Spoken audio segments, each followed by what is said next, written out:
Hello guys, welcome to our channel. ఈరోజు ఒక కొత్త ఛాలెంజ్ తోటి మీ ముందుకు వచ్చేసాను.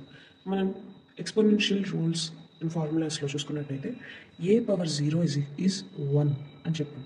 అంటే ఏ ప్లేస్లో ఏ నెంబర్ ఉన్నా, ఏ టర్మ్ ఉన్నా దాని పవర్ 0 అయినప్పుడు దాని వాల్యూ 1 అవుతుంది అని మనందరికీ తెలుసు. బట్ ఎందుకు a⁻0 వాల్యూ 1 అని ఎలా వచ్చింది అనేది ఇప్పుడు నేను మీకు ప్రూవ్ చేసి చూపిస్తాను. ఫర్ ఎగ్జాంపుల్, ఏ ప్లేస్లో ఎనీ నెంబర్, ఏదైనా ఒక నెంబర్ తీసుకోండి.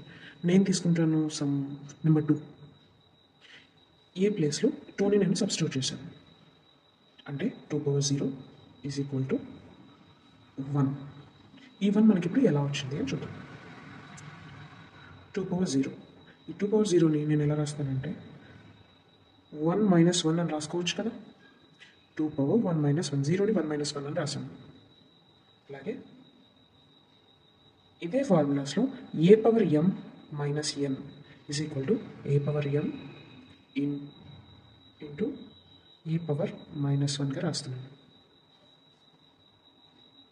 ఈ -1ని, పవర్లో ఉన్న -1 డినామినేటర్లోకి వచ్చినప్పుడు ప్లస్ అవుతుంది. అంటే 2/1 డివైడెడ్ బై 2/1. 2/1 2/1 క్యాన్సిల్ అయిపోతే మనకి 1 మిగులుతుంది కదా. అంటే